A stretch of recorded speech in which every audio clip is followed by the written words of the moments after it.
అందరికీ నమస్కారం.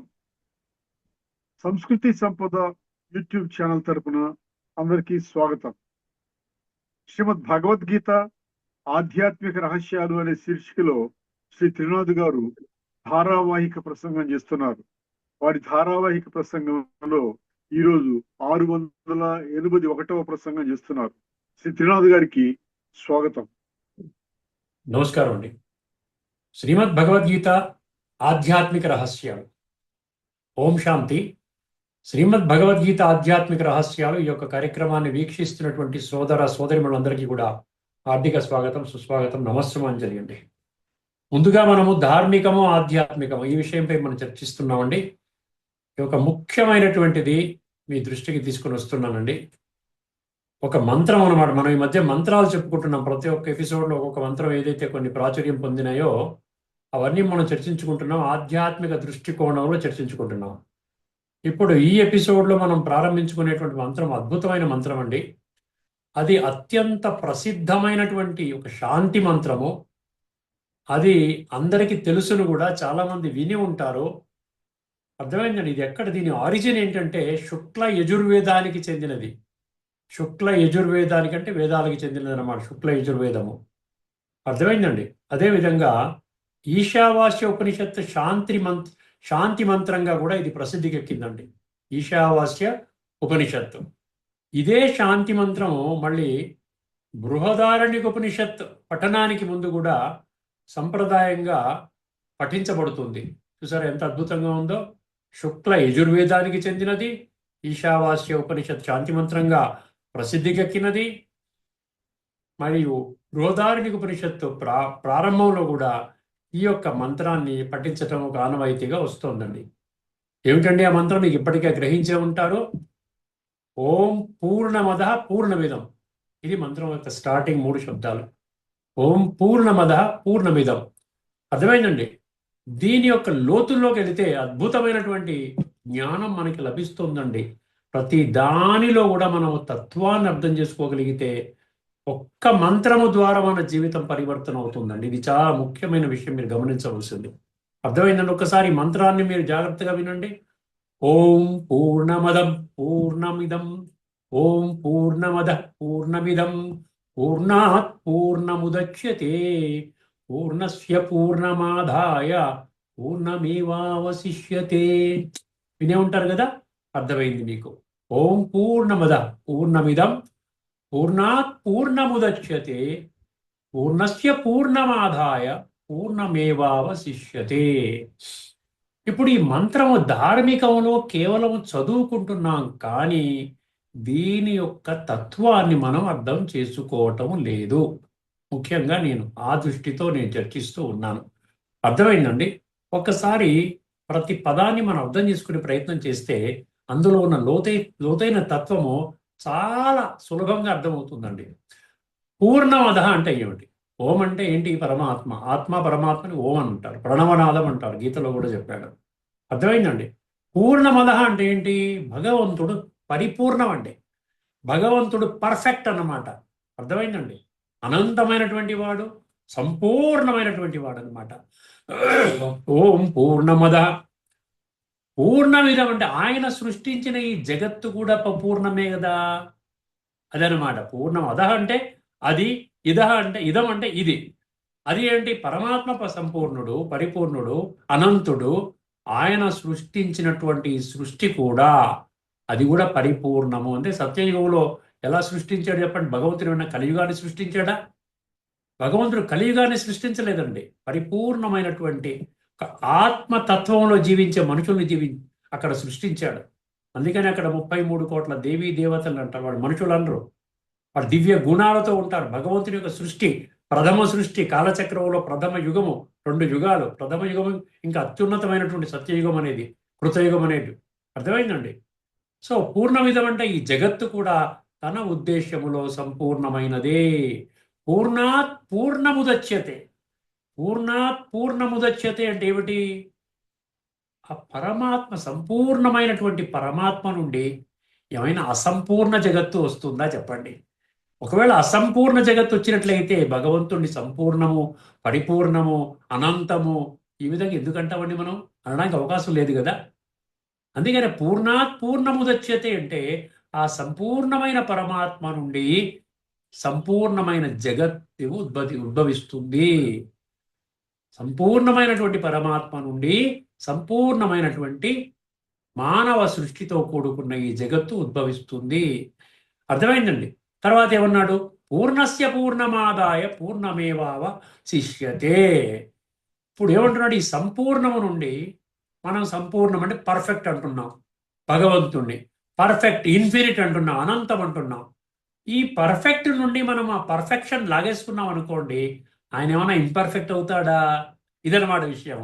ఆ సంపూర్ణము నుండి సంపూర్ణాన్ని తీసుకున్న మిగిలేది కూడా సంపూర్ణమే.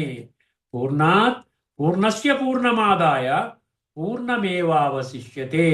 అర్థమై ఒక్కసారి దీన్ని తాత్వికంగా అర్థం చేసుకునే ప్రయత్నం చేద్దామండి.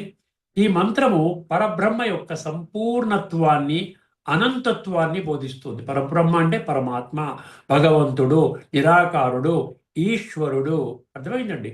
ఆయన సంపూర్ణుడు, కంప్లీట్ అన్నమాట, పర్ఫెక్ట్ అన్నమాట. అనంతం అంటే ఇన్ఫినిట్. పరమాత్మ అనంతుడు. ఆయన నుండి వెలువడిన సృష్టి సహితము అనంతము మరియు సంపూర్ణము. ఆయన నుండి వెలువడినటువంటి సృష్టి, ఉద్భవించినటువంటి సృష్టి కూడా అనంతము మరియు సంపూర్ణము.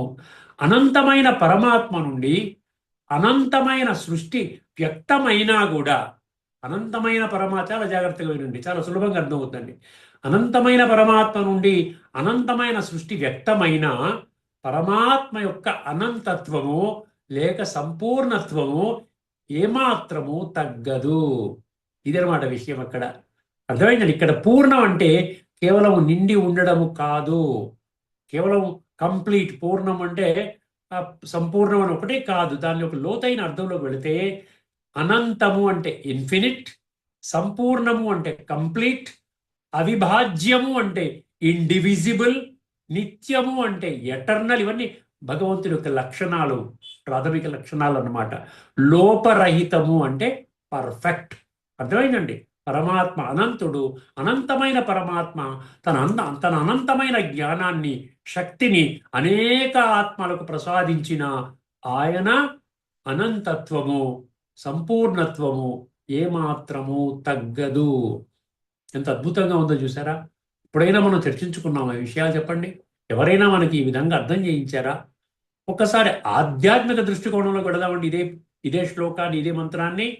ఈ మంత్రాన్ని ఇలా అర్థం చేసుకోవాలి.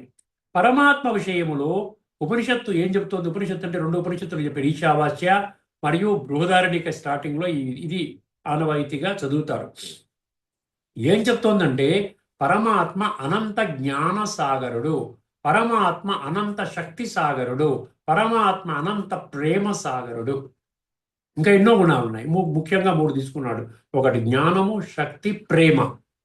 ఆయన కోట్లాది ఆత్మలకు జ్ఞానము ఇచ్చినా, కోట్లాది ఆత్మలకు శక్తిని ఇచ్చినా, కోట్లాది ఆత్మలకు ప్రేమను ఇచ్చినా ఆయనలో ఏ లోటు రాదు. అందుకే పూర్ణస్య పూర్ణమాదాయ పూర్ణమేవావశిష్యతే అని ఆ విధంగా ఉపనిషత్తు మంత్రంలో చెప్పబడి ఉన్నది. ఇప్పుడు మీ ముందుకి ఒక 4 ఉదాహరణలు తీసుకొస్తున్నాను. మొదటి ఉదాహరణ, ఒక దీపము నుండి ఇంకొక దీపాన్ని వెలిగించారు. 100 దీపాలు అక్కడి నుంచి 100 దీపాలు వెలిగించారు.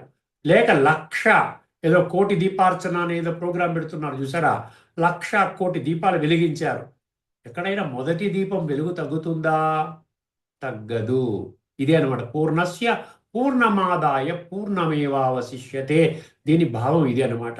ఆ దీపము వెలుగు తగ్గదండి, దీపం అలాగే ఉంటుంది. ఆ దీపం నుండి మొత్తం లక్షల కోట్ల దీపాలని మనం వెలిగించినప్పటికీ ఆ దీపం ఏమీ తగ్గదు అంటున్నాడు. మొదటి ఉదాహరణ. రెండవ ఉదాహరణ, ఒక గురువుకు అపారమైన జ్ఞానం ఉందనుకుందామండి. ఆ గురువు 10 మందికి బోధించాడు, 1000 మందికి బోధించాడు, లక్షల మందికి బోధించాడు. ఎక్కడైనా ఆ గురువు జ్ఞానం తగ్గిపోయిందా అండి? లేదు. జ్ఞానము పంచిన కొద్దీ పెరుగుతుంది కానీ తగ్గదు. మరొక ఉదాహరణ, సూర్యుడు ఉదాహరణ. ఒక సూర్యుడు భారతదేశానికి వెలుగు ఇస్తున్నాడు, అమెరికాకు వెలుగు ఇస్తున్నాడు, సముద్రాలకు వెలుగు ఇస్తున్నాడు, పర్వతాలకు వెలుగునిస్తున్నాడు, కోట్లాది వస్తువులకు వెలుగునిస్తున్నాడు. అయినా సూర్యకాంతి ఏమైనా తగ్గిపోతుందా, తరిగిపోతుందా? తరగదు, తగ్గదు. అంటే భగవంతుడి గురించి మనం భగవంతుడి యొక్క విశేషత తెలుసుకోవడం కోసం భగవంతుడు ఎన్ని మార్గాల ద్వారా మనకి చెప్తున్నాడు. నాయనా, నా పరిపూర్ణత్వాన్ని మీరు గుర్తించడం లేదు, నేను ఒక్కడనే భగవంతుణ్ణి అంటున్నాడు. నాలుగవ ఉదాహరణ, తల్లి ప్రేమ అంటున్నాడు. ఒక తల్లి మొదటి బిడ్డను ప్రేమిస్తుంది, రెండవ బిడ్డ పుట్టాడు, మూడో బిడ్డ పుట్టాడు, నాలుగో బిడ్డ పుట్టాడు. ప్రేమ 3-4గా విభజింపబడిందా? కాదు. ప్రతి బిడ్డ కూడా తల్లి ప్రేమను సంపూర్ణముగానే అనుభవిస్తాడు. ఆ తల్లి ప్రేమ పెరుగుతుంది కానీ తగ్గదు. అర్థమైందండి? ఉపనిషత్తు యొక్క ప్రధాన సందేశం ఒక్కసారి అర్థం చేసుకోండి. ఇది చాలా ముఖ్యమైన మంత్రం కాబట్టి నేను క్షుణ్ణంగా అర్థం చేయించే ప్రయత్నం చేస్తున్నాను. ఈ శాంతి మంత్రం మనకు 3 గొప్ప సత్యాలను బోధిస్తోంది. 3 సత్యాలను బోధిస్తోందండి. పరమాత్మ సంపూర్ణుడు, ఆయనలో లోపము లేదు, ఆయనకు ఆది అంతము లేవు. ఇది మొదటి విషయం, కంప్లీట్. అర్థమైందండి? ఎంతమంది ఎంత తీసుకున్నా, గుణాలు శక్తులు తీసుకున్నా ఆయన ఏం బలహీన పడడు, అది అపూర్ణుడుగా అవ్వడు. రెండవది, ఆయన నుండి ఉద్భవించిన సృష్టి కూడా దైవ నియమం ప్రకారము సంపూర్ణమైనదే. ఆయన స్థాపన చేసినటువంటి సత్యయుగం అనేది సంపూర్ణమైనటువంటి మానవ సృష్టి ఆయన ప్రారంభించాడు, ఇప్పుడు ప్రారంభించబోతున్నాడు. మరొక నూతన కల్పము ఆరంభము కాబోతున్నది త్వరలోనే సత్యయుగ స్థాపనతో. అందుకని అది కూడా సంపూర్ణంగానే ఆ విధంగానే ఉంటుంది. ఈ జగత్తు యాదృచ్ఛికంగా పుట్టింది కాదు, ఇది గుర్తుపెట్టుకోండి. చాలా మంది ఏదో అంటే బై ఛాన్స్ ఏదో సృష్టి నడుస్తోందని, ఇందులో భగవంతుడి ప్రమేయం లేదంటారు. అర్థమైందండి? ఈ విషయాన్ని మీ మనసు నుంచి తొలగించుకోండి. ఈ జగత్తు యాదృచ్ఛికంగా పుట్టింది కాదు, పరమ సత్యమైన పరమాత్మ ఆధారముగా నడుస్తోంది. ఇది రెండో విషయం. మూడో విషయం ఏంటంటే, సృష్టి జరిగిన పరమాత్మలో ఎటువంటి తగ్గుదల, మార్పు లేదా అపూర్ణత కలగదు. అందువలన పూర్ణమదః పూర్ణమిదం అనేది ఉపనిషత్తులలో అత్యంత గంభీరమైన అనంతత్వము అంటే ఇన్ఫినిటీ, సంపూర్ణత్వము అంటే పర్ఫెక్షన్, పరమాత్మ యొక్క నిరాకార, నిర్వికార, నిరహంకార స్వరూపాన్ని ప్రకటించే శాంతి మంత్రముగా భావించబడుతుంది. మనిషి తన మూల స్వరూపమైన ఆత్మని తెలుసుకుంటే సంపూర్ణతను అనుభవిస్తాడు. భగవంతుడు సంపూర్ణుడు, నేను అపూర్ణంగా ఉన్నాను. ఎందుకంటే కనెక్ట్ అవ్వటం లేదు. సంపూర్ణంగా ఉన్న గుణాలు, శక్తులు, జ్ఞానము మనలో పంపించడానికి సిద్ధంగా ఉన్నాడు ఆయన. కానీ దానికి పైప్ లైన్ ఏంటండి? ఆత్మ.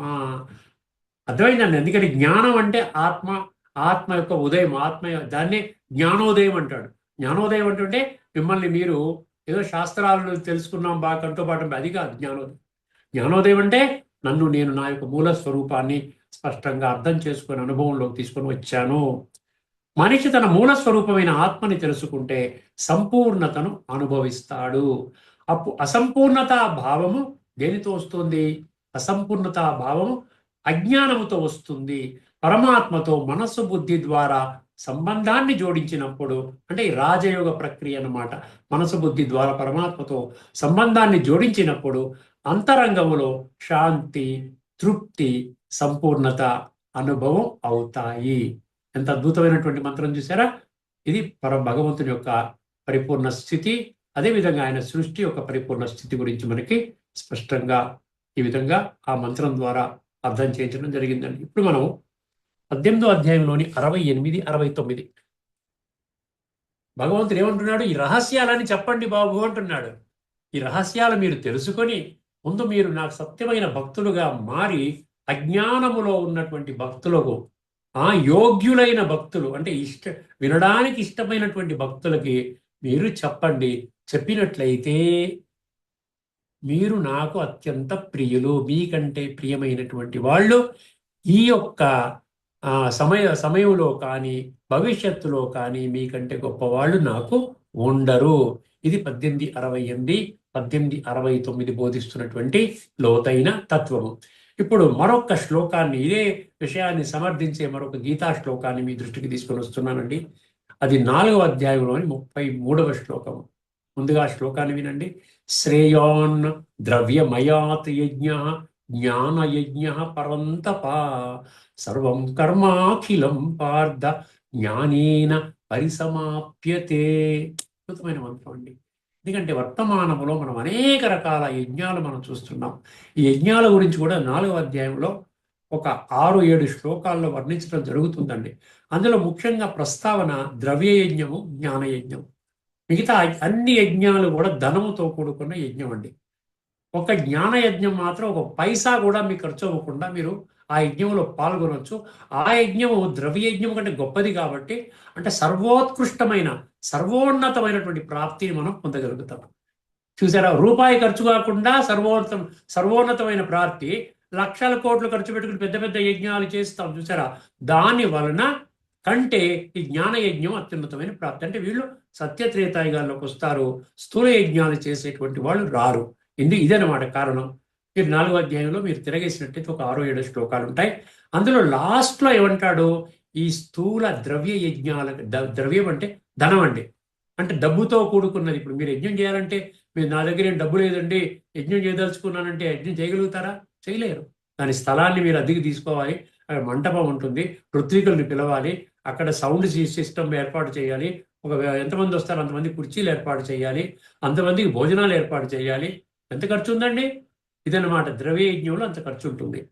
ఒక్కసారి ఏమంటాడు ఇక్కడ, శ్రేయాన్ ద్రవ్యమయాత్ యజ్ఞ జ్ఞాన యజ్ఞ పరంతప. జ్ఞాన యజ్ఞము ద్రవ్య యజ్ఞముల కంటే శ్రేయస్సు. శ్రేయాన్ అంటే శ్రేయస్సు.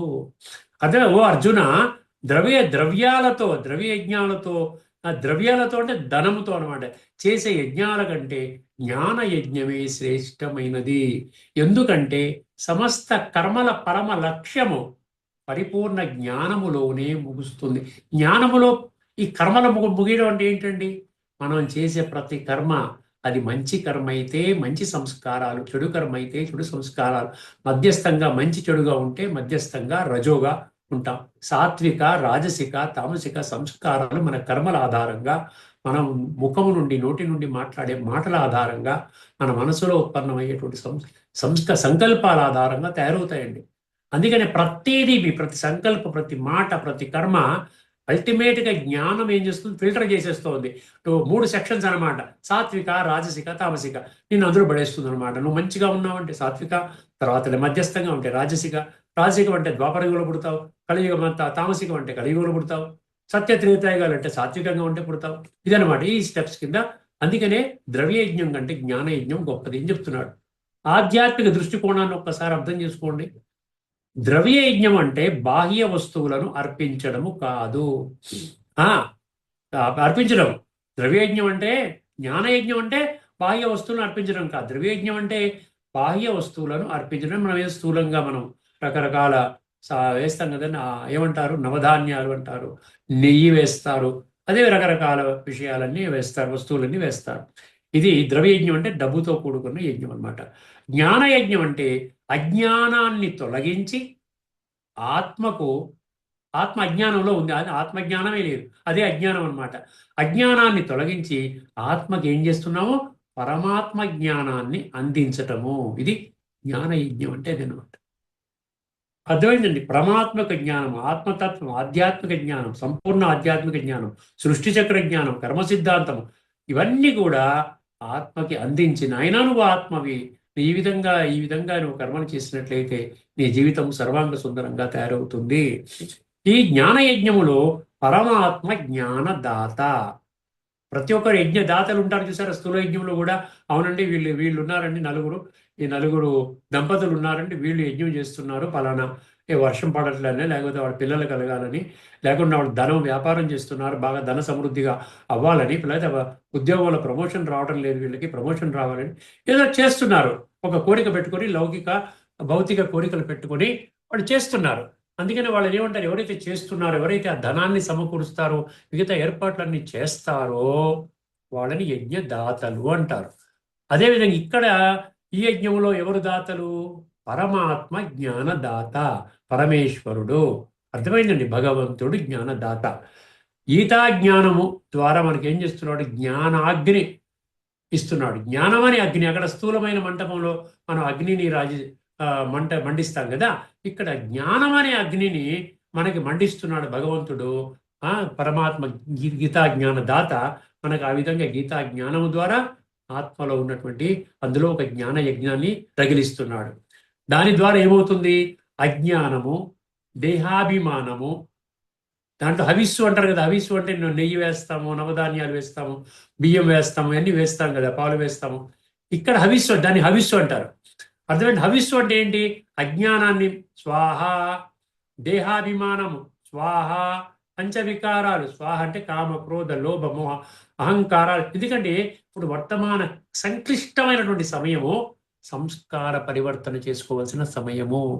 ఎందుకంటే మనిషి తన కూడా తీసుకుని వెళ్ళేది కేవలము తను పోగు చేసుకున్న సంస్కారాలు మాత్రమే. అర్థమైందండి? ఈ సంస్కారాలు మాత్రమే వెళతాయి అన్నది ఇప్పుడు భగవంతుడు ప్రత్యక్షంగా వచ్చి మనందరికీ చెప్తున్నాడు. వికారాల జోలికి వెళ్ళకండి, సంపూర్ణ పవిత్రము, ఆత్మశుద్ధి. ఆత్మశుద్ధి లేని ఆచారం అది అని అనుకోవడం కాదు, ఆత్మని శుద్ధి చేసుకోండి. పరమాత్మ నేను నా యొక్క సూపర్విజన్లో, నా యొక్క అధ్యక్షతన, మయాధ్యక్షేణ అంటాడు గీతలో. అర్థమైంది? నా యొక్క అధ్యక్షతన ఈ యొక్క యజ్ఞం అనేది నడుస్తోంది. రాజస్వ అశ్వమేధ అవినాశి రుద్ర గీతాజ్ఞాన యజ్ఞము. రుద్రుడు అంటే ఈశ్వరుడు, రుద్రుడు అంటే శివుడు. వారు పరమాత్మ నిరాకారుడు, వారు ప్రత్యక్షంగా స్థాపన చేసినటువంటి యజ్ఞము.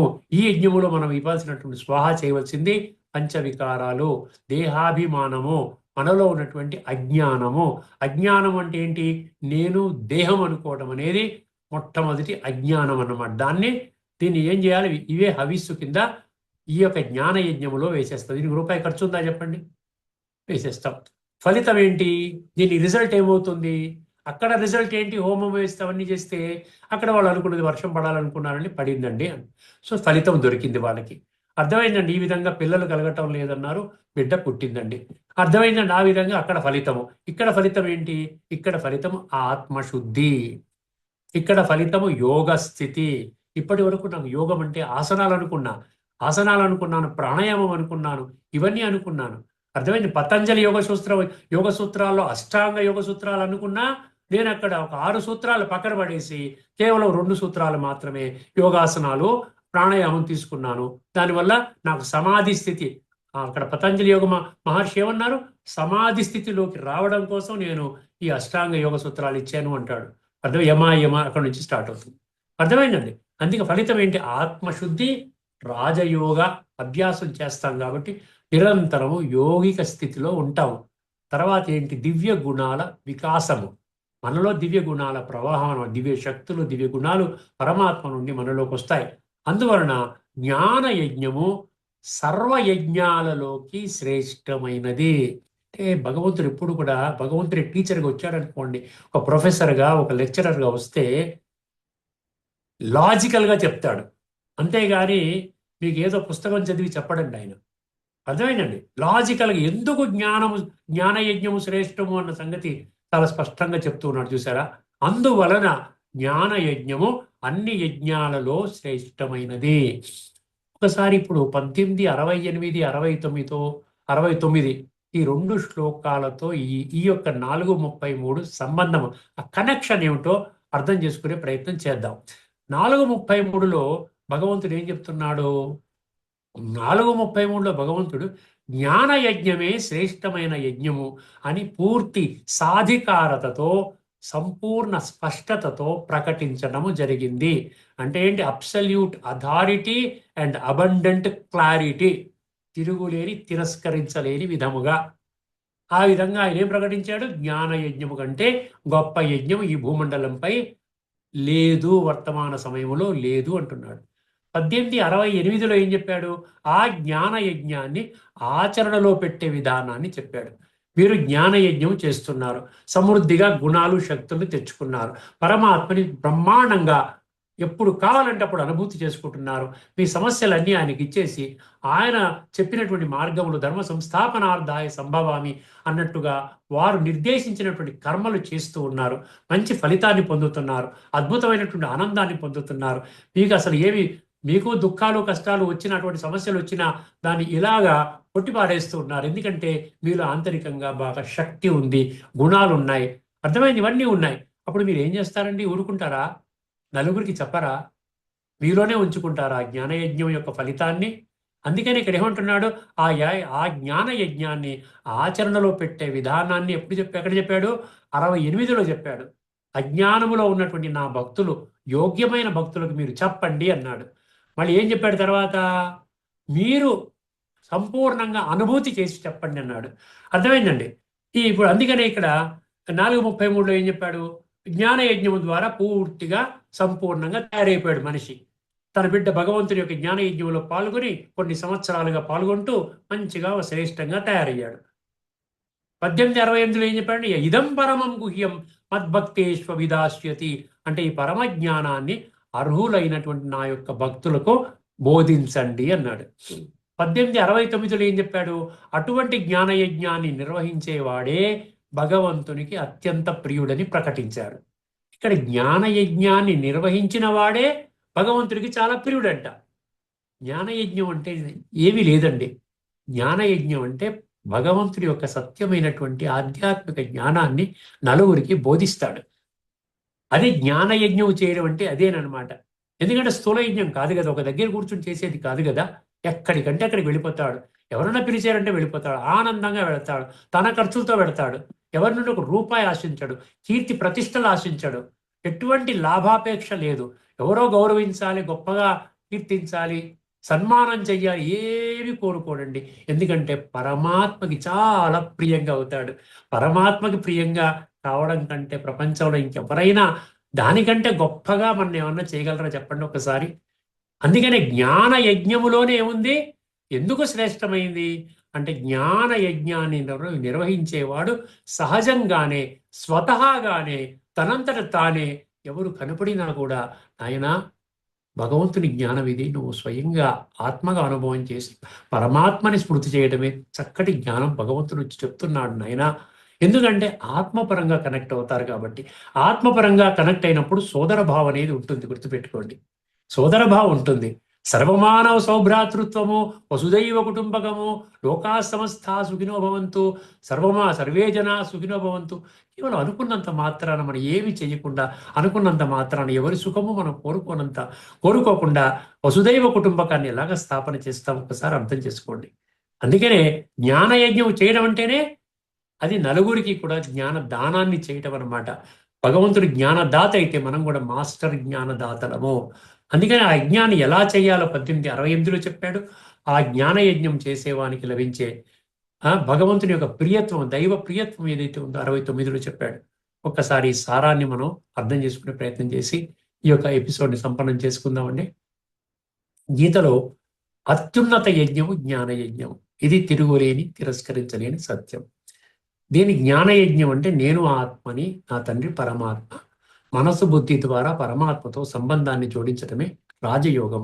ఈ రాజయోగము ద్వారా మనకి జన్మ జన్మలుగా మనము చేసినటువంటి నీచ, నికృష్ట, భ్రష్ట, దుష్ట, పాప కర్మల ఫలితముగా ఆత్మలో నిక్షిప్తము కాబడిన ఈ లోపభూయిష్టమైన సంస్కారాలు ఏవైతే ఉన్నాయో, తమో ప్రధాన సంస్కారాలు అంటాడు, తామసిక ప్రధాన సంస్కారాలు ఏవైతే ఉన్నాయో దానిని మనము ఈ జ్ఞానయజ్ఞము ద్వారా మనం సాత్వికంగా పరివర్తన చేసుకోవాలి.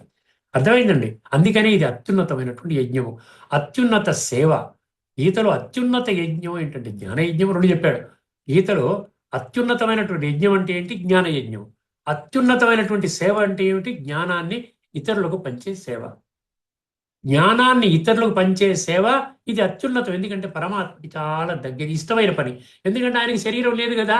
ఆయన శరీరధారుల ద్వారా, దేహధారుల ద్వారా వారిని బాగా పరివర్తన చేసి వారి ద్వారా తన సృష్టి పరివర్తన కర్తవ్యాన్ని నిర్వహిస్తూ ఉన్నాడు వర్తమానంలో. ఓ అర్జున, భౌతిక వస్తువులతో చేసే యజ్ఞము కంటే జ్ఞానముతో కూడిన యజ్ఞము ఎంతో శ్రేష్టమైనది. అర్థమైందండి. సమస్త కర్మలు అంతిమముగా జ్ఞానములోనే ముగుస్తాయి. చెప్పాను కదా, సమస్త కర్మలు అంతిమంగా జ్ఞానములోనే ముగుస్తాయి. గీతా జ్ఞానాన్ని పంచడము కూడా ఒక గొప్ప జ్ఞాన యజ్ఞమే. అర్థమైందండి. ద్రవ్యాన్ని అంటే స్థూలధనాన్ని దానము చేయడము శరీరానికి ఉపకారము చేస్తుంది. అంటే భౌతికంగా దానికి ఉన్న ఫలితం దానికి ఉంది. మీరు ఒక పేదవాడికి భోజనం పెట్టారు, లేకపోతే ఒక డబ్బు ఇచ్చారు, లేకపోతే వస్త్రదానం చేశారు, దాని ఫలితం మీకు ఉంటుంది. కానీ సత్యత్రేతాయుగాల్లో మీరు అడుగు పెట్టలేరు. స్వర్గములోకి వెళ్ళడానికి అది పనికిరాదు. అది భౌతికంగా మీకు ఉపకారం చేస్తుంది. 1-2 జన్మలు ఈ నూతన కల్పం ఆరంభం అయ్యే లోపల మీకు మీరు మళ్ళీ ఒకటో రెండో శరీరాలు తీసుకునే అవకాశం ఉందనుకోండి, అక్కడ మీకు ఉపకారం జరుగుతుంది. దీనికి భిన్నంగా పరమాత్మ గీత ద్వారా బోధించిన ఆధ్యాత్మిక జ్ఞానము ఆత్మను మేల్కొల్పుతుంది. మళ్ళీ చూసారు, అంత ఎక్కడ మనం ఏం తీసుకున్నా కూడా ఆత్మ పరమాత్మ తత్వమే ఇందులో మనకు కనబడుతుంది. దీనికి భిన్నంగా పరమాత్మ గీత ద్వారా బోధించిన ఆధ్యాత్మిక జ్ఞానము ఆత్మను మేల్కొల్పుతుంది. అందువలన 4వ అధ్యాయంలోని 33వ శ్లోకములో జ్ఞాన యజ్ఞానికి ప్రకటించిన శ్రేష్టత ఏదైతే ఉన్నతం అంటున్నాడు కదా, 1868, 69లో జ్ఞాన ప్రచార మహిమగా పరిపూర్ణతను పొందుతున్నది. అర్థమైందండి? ఇది ఈ శ్లోకం యొక్క తత్వం, లోతైన తత్వం. ఇక్కడితో మనం చర్చను ముగించుకుందామండి. తదుపరి ఎపిసోడ్లో మరొక అద్భుతమైనటువంటి శ్లోకం, అందులో లోతైన తత్వాన్ని సంపూర్ణంగా క్షుణ్ణంగా అర్థం చేసుకునే ప్రయత్నం చేద్దామండి. అంతవరకు సెలవు. అందరికీ నమస్కారం. లోకా సమస్త సుఖినో భవంతు. ఓం శాంతి.